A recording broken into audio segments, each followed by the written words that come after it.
घटना है जो बारिश के बाद ये बहुत ज़्यादा है। बारिश होने के बाद जो नुकसान हुआ है, 8 जानों का नुकसान हुआ है, बहुत ज़्यादा मकानों को, सड़कों को नुकसान हुआ है।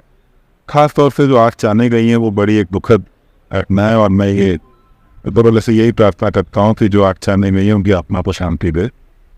ये आज की जो सभा है वो इसीलिए हमने रखी है कि ये जो कल घटना हुई है वैसी घटना दोबारा ना हो, उसका हम कुछ ना कुछ संज्ञान लें और कुछ ना कुछ इम्प्रूवमेंट उसमें करें, क्योंकि बारिश और जो कुदरत है उसको नहीं बदल सकते, हम अपने तौर तरीके जरूर बदल सकते हैं कि उसमें हम कुछ इम्प्रूवमेंट ऐसी करें कि हम कोई ऐसे कदम उठाएं, हम इतना इंट्रोस्पेक्शन करें, देखें कि ये जो कल हादसा हुआ है ऐसा क्यों हुआ। 5 लोग एक घर में थे और 3 लोग अलग अलग जगह पे, जो मिट्टी निर्धारण जो इतनी भारी लैंडस्लाइड हुई है उससे कारण नुकसान हुआ है वे क्रेब। आप लोगों ने जो मुद्दे उठाए हैं वो सारे मैंने नोट डाउन भी करा है, मैं सब पे एक बात थोड़ा बात सब पे करूँगा। पहली बात जो है, जो PMGSY की रोड्स हैं, और मैंने भी आज कुछ रोड विजिट करी आसपास की, बहुत दूर में नहीं जा पाया पर आसपास के जो 5 किलोमीटर का इलाका है वहाँ से मैंने रोड विजिट करी।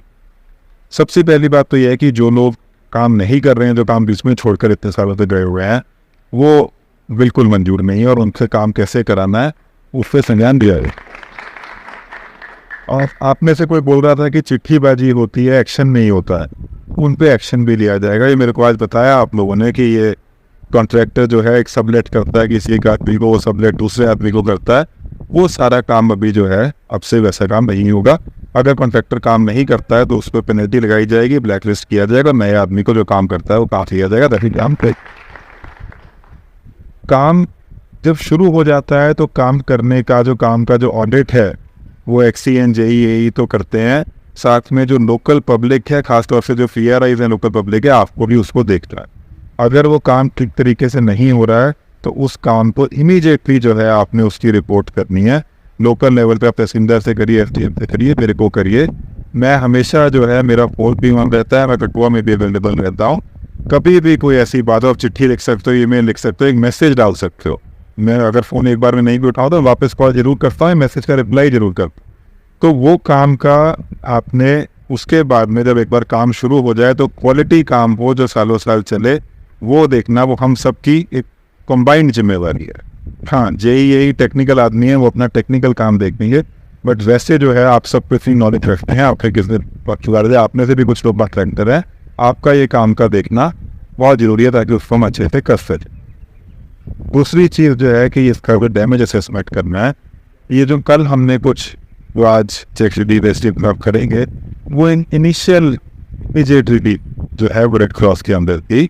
अब हम इसका SDRF के अंदर पूरा महीना करके लिस्टिंग आ जाएगी, उस पर 1-2 दिन लग जाते हैं बनाने में ताकि कोई छूट, क्योंकि एक बार सबमिट हो जाता है उसके बाद में ऐड नहीं इसमें कर सकते हैं। उसमें जो भी SDRF में रिलीज बनेगी वो रिलीज हम लोग उसमें रिलीज करेंगे। ये दूसरी बात, 2 बातें रही। तीसरी बात जो है, हॉस्पिटल का मैंने आज सुबह दौरा करा और हॉस्पिटल में आप लोगों की बात ठीक है, ये बहुत टाइम से वैसे भी नज़र में आ रहा है कि हॉस्पिटल में स्पेशलिस्ट डॉक्टर की कमी है। स्पेशलिस्ट डॉक्टर माने कि गायनी के डॉक्टर, रेडियोलॉजिस्ट जो अल्ट्रासाउंड करे, जैसे आप सब ने बोला कि अल्ट्रासाउंड कराने के लिए कटवा जाना पड़ता है, उस कमी को कोई ना कोई हाल में वापस जाके मैं ऊपर के लेवल पे भी इसको टेकअप करूँगा। ये जो डॉक्टर की यहाँ पे पोस्टिंग होती है, ऐसी बात नहीं है कि पोस्टिंग नहीं होती है, पोस्टिंग होती है, पर जो डॉक्टर की पोस्टिंग होती है वो आते हैं कुछ टाइम में छोड़ जाते हैं या ज्वाइन नहीं करते हैं। वो क्या तरीका निकालना है, किसकी पोस्टिंग करनी है, उसका कुछ ना कुछ समाधान आपका जल्दी निकलेगा, ये मेरी उम्मीद है। और मुझे को लगता है कि आप लोगों ने जो आज ये बात रखी है इसका कुछ ना कुछ समाधान जरूर निकलेगा। अगली बार जब मैं आऊँ तो यहाँ पे कोई ना कोई डॉक्टर खास तौर से अल्ट्रासाउंड करने के लिए। उसके बाद में जो चौथी चीज़ है, एक मेरे को बहुत पुरानी डिमांड, उस पर काम भी बढ़ा है, मैं आप सब लोग को सिर्फ कहने के लिए बता रहा हूँ कि एक फायर ब्रिगेड की, यहाँ पे पहले भी 1-1.5 महीना पहले भी हादसा हुआ था जिसमें 4 दुकानें जल गई थी। एक फायर ब्रिगेड की डिमांड है। वो फायर ब्रिगेड की डिमांड CSR से मैंने ऑलरेडी 2 कंपनियों को बोला है, वो फायर ब्रिगेड भी जल्द, एक छोटी फायर ब्रिगेड, वो बड़ी गाड़ी यहाँ पे वैसे भी नहीं चल पाएगी, छोटी सड़कें हैं, एक जो छोटी गाड़ी है माउजर के साथ, वो फायर ब्रिगेड भी आपको जल्दी ही यहाँ पे मिल जाएगी। उसके बाद में जो ये आपने बताया नरेगा वाली बात, नरेगा का मैं एक आपको क्लियर कर दूं कि नरेगा में ऐसा होता है कि जो 40-60 रेशो है, वो 40-60 रेशो एक पर्टिकुलर काम के लिए नहीं होती है। जैसे हम मनरेगा में अगर 100 काम करते हैं तो हर काम में 40-60 रेशो मेंटेन नहीं करनी है, टोटल 100 कामों में करनी है।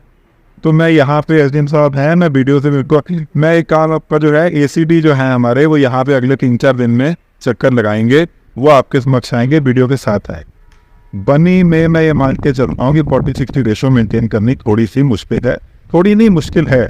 और उसको हम अगर मेंटेन नहीं कर पाते, हमें पूरे डिस्ट्रिक्ट की रेशो 40-60 मेंटेन करनी है, तो कुछ ना कुछ उसका तरीका निकालेंगे ताकि नरेगा के काम यहाँ पे जो है आगे बढ़ सके, मटीरियल और वेस्ट कॉम्पोनेंट को थोड़ा बहुत उसमें ऑल्टर कर सके। तो ये एक चीज़ है, वो एसीडी यहाँ पे आएंगे, तो आप जब वो आते हैं तो आप सब लोगों ने जो मेरे सामने चीज़ें रखी है, मैं भी उनको जाके पूरा डायरेक्शन दूंगा। आपने भी उनको मिलना है, वीडियो के साथ बैठ के वो कामों की लिस्ट आप जरूर करा के, नरेगा में जितने काम हो सकते हैं, जो घरों का काम हो सकता है, उसका आपने कराते हैं। उसके बाद में जो एजुकेशन की चीज़ें वो मैंने नोट करनी है, जो इच्छा की करनी है, उसको मैं जरूर आपका देखूँगा। इसके अलावा जो आपने मेरे को ये और आपने एक बताया PMAY के घरों का जो है, जिनके घर अभी हमने बहुत सारे घर पिछले कुछ दिनों में, आपके यहाँ पे भी बहुत घर सैंक्शन हुए होंगे, यहाँ पे और हमारे पास एक लिस्ट आएगी, प्रायोरिटी लिस्ट बनेगी। PMAY में ऐसा होता है कि बहुत सारे लोग ऐसे होते हैं जो छूट जाते हैं किसी कार्रवाई से, बहुत उसके स्ट्रिक्ट कंडीशन है PMAY के कि घर जाते, बट कोशिश ये करी जाएगी, अगेन ACD साहब आएंगे, वीडियो साथ में बैठेंगे, जितने मैक्सिमम लोगों को घर मिल सकते हैं उनको घर दिए जाएंगे। ऑलरेडी आप सब लोगों ने बात पे जो सुना होगा कि एक स्कीम है जिसमें 5 मरला जमीन उन लोगों को जिनके पास जगह नहीं है वो दी जाएगी। जैसे ही वो स्कीम लागू होती है, हम सबसे पहले जो शुरुआत है वो बनी से ही करेंगे, ताकि यहाँ पे जो है प्रॉपर जमीन पे घर बन सके, एक तरीके और तरीके के साथ घर बनाए जा सके। SRTC की बस के बारे में आपने को बताया, मैं वो पूरी बात समझ नहीं पाया कि कौन सी बस आती थी। जो मीटर की आपने बात करी, मैं आप सब लोग को भी मुबारकबाद देता हूँ कि आप सब ने ये बात करी कि हमारे मीटर लगवा दिए थे। ये आपको सच में मैं जो है बड़ी प्रशंसा वाली बात है कि आपने इसका प्रॉब्लम तो ये बताया कि बिल ज़्यादा आ रहा है, किसी का 400 बिल आ रहा है, 500 आ रहा है, 800 आ रहा है, पर आपने उसका सोल्यूशन भी ये बताया कि इसके अगर हमारे बिल लगा दे तो हम खुश हैं। तो ये एक बड़ा जो ऐसा, अगर ऐसा कोई इनिशिएटिव कोई लेता है तो उसमें मैं आपके बिल्कुल सहयोग के साथ हूँ। अभी आप एग्जीएन साहब आएंगे, थोड़ा सा रुक जाओ, जो 3-4 लोग हैं मेन में मिलने वाले, उनके साथ बात करके कोई तारीख फिक्स करके यहाँ पे एक इलेक्ट्रिसिटी के मीटर लगाने का AE के साथ एक कैंप लगा देंगे, ताकि आप सबके मीटर लग जाएं। बिल को कम करने का हमारे पास कोई अभी ऐसा तरीका नहीं है, बट हाँ मीटर लग जाएंगे तो जितने यूनिट यूज होंगे उसके हिसाब से बिल आएगा। तो हम लोग ये कोशिश करते हैं कि बारिश का टाइम थोड़ा सा अगले 4-5 महीने लेकर चलें। इमीडिएटली देखो, एक रात में कोई काम नहीं होता, ऐसे किसी जादू की छड़ी किसी के पास नहीं रहती। मैं अगर आज बोलूँ कि आज कुछ हो जाएगा, कल हो जाए, वो फिर मैं आपको वैसे वादे करने का कोई मतलब नहीं है। हम एक टाइमलाइन लेके चलें, हम ये मान के चलें कि अगले कुछ महीनों में हमने जितने लोग मीटर लगवाना चाहते हैं, जो लोग ऐसा बोलते हैं कि उनका बिल ज़्यादा आ रहा है, जो अप्लाई करेगा, मीटर की एप्लीकेशन ऑनलाइन होती है। सबसे पहली बात यह है कि एप्लीकेशन ऑनलाइन है, आपने अप्लाई ऑनलाइन करना है। ये आपको इंश्योर कर सकते हैं कि जो लोग अप्लाई कर देंगे उनके मीटर लग जाए। ठीक है ना जी, आपने अप्लाई करना है, ऑनलाइन फीस भरनी है, जितने एप्लीकेशन आ जाएंगे उनके मीटर लगवा दे। तो ये सारी बातें, इसके साथ साथ मैं टूरिज्म की बात आप कह रहे थे, टूरिज्म का बनी में बहुत ही सुंदर कश्ती है आपकी, बहुत अच्छा यहाँ से टूरिज्म का स्कोप है। टूरिज्म में मैं ऐसा मानता हूँ कि अगर टूरिज्म कहीं पे आता है तो उसमें ओवरऑल ग्रोथ डेवलप रीजन की होती है। आपने बड़ी अच्छी बात रखी कि बनी के लोगों को ही मौका मिलना चाहिए। अगर बनी में ऐसे लोग हैं जो अच्छी टूरिज्म ट्रैवलर्स हैं, तो बिल्कुल उनको ही चलाना चाहिए। ऑलरेडी एक होम स्टे की पॉलिसी सरकार की है, होम स्टे को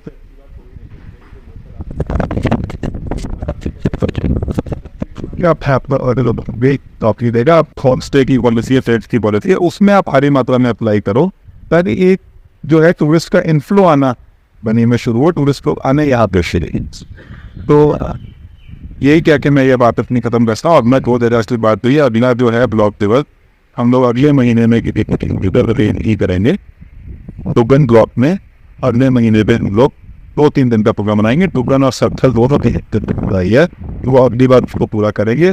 और ये जो आज मसले उठाए गए हैं, मैं ये मान के चलूँ कि इसमें से एटलीस्ट जो है 60-70% जो बातें आज यहाँ पे हमने करी हैं, उसका अगले बार हमारा सोल्यूशन, यही सेम चीज़ें हमें अगली बार रिपीट ना करनी पड़े।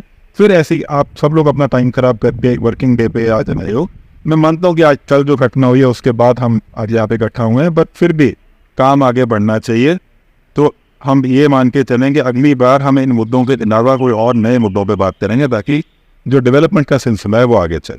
तो अगले महीने आप लोगों से दोबारा वो है दोगुना सेक्शन में मुलाकात होगी।